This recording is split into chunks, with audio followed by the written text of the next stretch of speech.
So, good morning mga obeng. Welcome back to our YouTube channel. Ayan, today is Friday. Wala po kaming ulam pang tanghalian. So, naisip namin, ano ba ang laging inuulam pag Friday, mga obeng? Munggo. Yan. Wow! So, request din po ni Patricia ang munggo. So, maghahanap tayo ng munggo kung saan may tinda. And sasamahan din natin ng miswa. Ayan.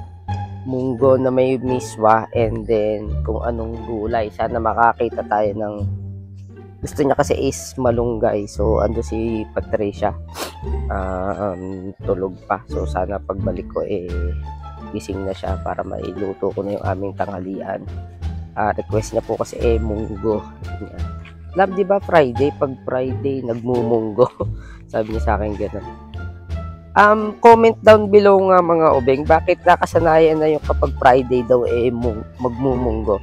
Kasi dati ko pa iniisip yun Kumbaga sa mga matatanda lagi sabi nila, pag Friday, munggo ang ulam. Ano yun? Nakasanayan? O simula dati, laging gano'n kapag Friday ang ulam munggo? So, comment down below mga obeng kung bakit tuwing Friday ang karamihan gusto ang ulam munggo. Dati pa ako nakikurious. So, comment down below mga obeng. So, ayan, maghahanap tayo ng munggo nga. And yan, medyo umaambon-ambon pagising ko. Kaya pero kaya rin naman maglakad kasi hindi naman ganun kalakas. Naambon-ambon lang siya. So maghahanap tayo ng munggo. And sakto meron kaming tinapa doon. Munggo na may miswa bago tinapa. Ayos, masarap ang aming tanghalian. So hanap na tayo ng ating pangtanghalian na munggo. Let's go. So ayan mga obeng, pauwi na tayo at nakabili na tayo ng munggo, kamatis, tsaka miswa. Ayan. Pero sa tingin ko parang kulang pa yung miswa. Isa lang nabili ko Wala na kasi, naubos na. So, ayan, meron tayong kamatis, bawang, at munggo, tsaka nor. Yan ang kulang Wala na kasi kaming bawang din. Ang marami dun is sibuyas. So, bumili na tayo ng kailangan natin para sa pagluluto mamaya. So, ang kulang na lang natin is kundi dahon ng ampalaya. Masarap sana yung ampalayang ligaw At kundi dahon ng ampalayang ligaw, yung malunggay. So tingnan natin kung ano makukuha nating gulay. So sana makakita tayo ng dahon ng ampalaya, ampalayang ligaw, yung gano'n. Kasi nga masarap may gulay yung yung munggo. So matutuwa nito si Patricia at request niya talaga to. Sabi niya, "Lab, magmunggo naman tayo." Ano na tayo tagal na natin dito sa bahay, hindi pa tayo nakakapagmunggo. So, sabi ko, sige. Friday nga, sakto. Munggo day. Friday, it's munggo day. So, maghahanap na lang tayo mga ubing ng gulay. And then, luluto na tayo pagdating. Kasi, paalis din kami mamaya ni Patricia. Yun nga, bibili po kami ng gamot niya. At naubos na po yung kanyang maintenance na gamot. Sa nagtatanong po pala nung maintenance ng gamot ni Patricia, may nag-comment po kasi sa vlog namin. Sabi niya, "Lods, ano yung pangalan ng gamot ni Patricia?" Kasi kapareha siya ng sa asawa ko.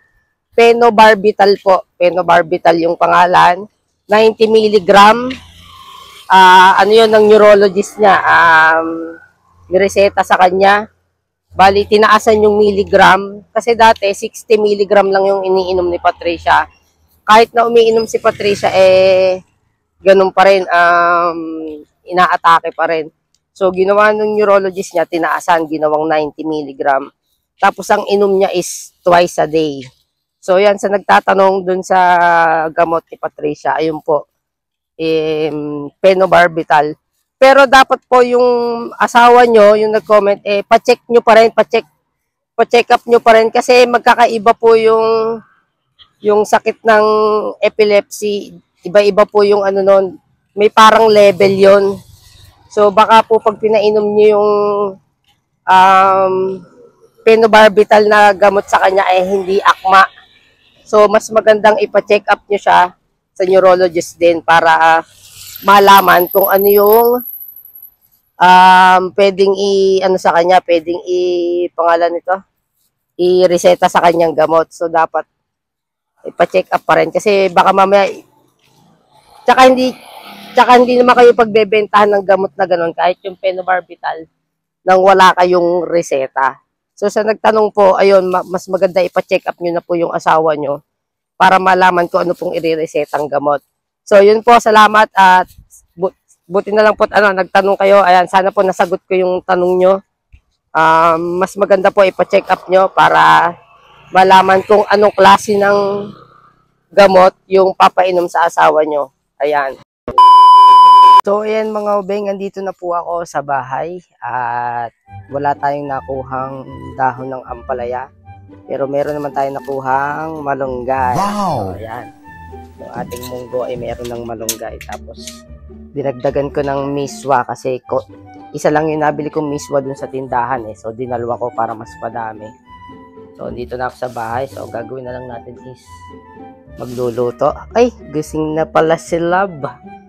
Love, gising ka na pala? Ay, nanonood ng vlog. Nanonood siya. Oh. Hello ka sa mga kabing natin. Hello ka lang. Hello. Pinapanood niya yung yung nanganganak yung pusa namin.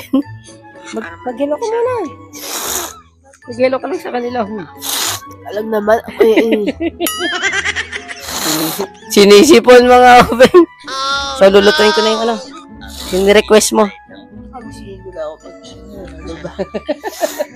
Sinisipon. So mga beng, luluto muna tayo ng pangtanghalian. Pagkaluto nung munggo, lutuin naman natin yung ating tinapa. Sarap ng aming tanghalian. So let's go, magagayat na ako ng bawang, sibuyas, kamatis. So yan mga ubeng, ako'y nagbabalik at eto nakapaggayat na tayo ng ating bawang sibuyas at saka kamatis. So, magigisa na tayo. At para makakain na tayo ng ating super munggo. Sobrang lakas ng apoy. Unahin muna natin yung sibuyas para hindi masunog.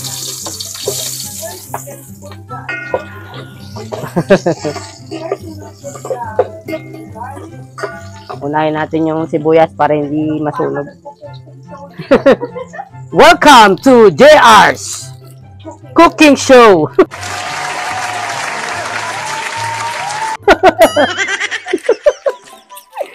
Ay, nako.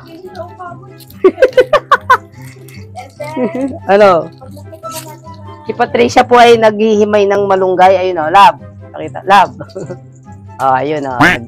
Ihimay na po siya ng malunggay. And then, after na makita natin, medyo okay na Ito na nga onion na nga nilagay ko.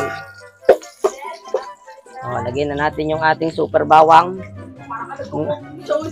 So, nalagyan na natin ang ating bawang. Gago! Ayan. Mahina lamang ang ating apoy, mga ubing, kasi masusurog. Pwede ba ilayo mo sa akin to? Ayoko makita ito. Maita ulo ko. Hihinaan lang natin ang ating apoy. So, napakuluan ko na nga po pala yung ating munggo. Ayan na siya. Ayan. Yung isang plastic na binili natin kanina, ang dami nung naluto. Ayan na, oh. Umusog-usog pa. Umusog-usog pa, mga ubing. Oh, kita nyo? Ayan. So, pagkagisa natin ng bawang sibuyas at saka kamates, ay ilalagay na po natin ang ating super munggo. Ayan. Hindi na po namin nilagyan ng karne kasi ayaw ni Patricia ng may karne. Dapat talaga to may baboy eh. Kahit baboy man lang eh. Ayaw niya, gusto niya gento lang. Gento lang, gento lang ang kanyang gusto. Na-copyright pa nga. Yan, so after nito, pagkaluto ng munggo, mga ubeng, ang lulutuin naman natin ay piniritong tinapa. Wow! Napakasarap ng aming tanghalian. Woohoo! Hindi, mamaya pa yan. Sa huli pa yan. Pagka naluto na yung ating munggot, miswa, tas uhuli yung super, super malunggay. Malunggay. So, hintayin lang natin maano yung kamatis, malusaw bago natin ilagay yung ating super munggo. Ayan. Napakasarap. Mabango. Wala pa ako nilalagay na seasoning, pampalasa, mabango na. Hindi totoo yan. Bola lang yan. So, yan.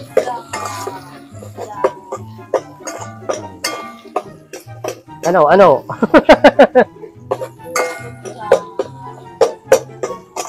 Nag-isa lang tayo mga ubing. Ito si Patricia mga ubing. Super himay siya ng malunggay. Pakita natin malunggay. We'll put the salt and Ayan. pepper. Salt. Salt and pepper. Lagyan mo na, Salt and pepper. Oo. Muntik na maging Peppa Pig. Salt and pepper. May naiwan pang isang kamatis. Tatampo yung isang kamatis.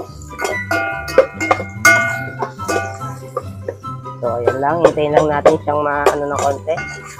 Ayan, medyo lusaw na yung ating kamatis. So, isasama na natin yung ating munggo. Nakita nyo naman, umuusok-usok pa. Ayan po. At inilalagay na ang ating super munggo. Halu-haluin nyo lang po ng konti. And then, syempre, lalagyan natin ng Knorr beef. Ayan. Nag-introduce ka ba? Knorr, baka naman.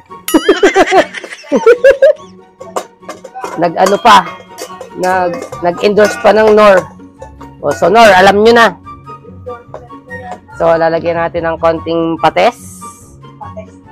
Ayan, konti lang at baka mapaalat dahil meron na siyang may Knorr ng kasama. Hindi, lalagyan natin ng konting betsin. Ayan. Okay na. Halu-haluin lang natin siya hanggang sa lumasa yung mga nilagay natin. Ayan. Nuraw-nur. So, ayan mga ubeng, ginisa na natin siya. Tapos, maya-maya, tutubigan na natin siya. Okay? A few moments later. So, ayan mga ubeng, kumulo na po yung ating super munggo. Ilalagay na natin ang ating super miswa. Ayan. Pagkaluto nito, susunod naman natin yung ating dinamihan ko na yung miswa, 2 supot para mas marami yung Ito, 12 pesos lang, ang dami Nabili ko kanina, 10 pesos kakaunti. So, sama na natin. Yan po. Ay, putik, may lasti pa.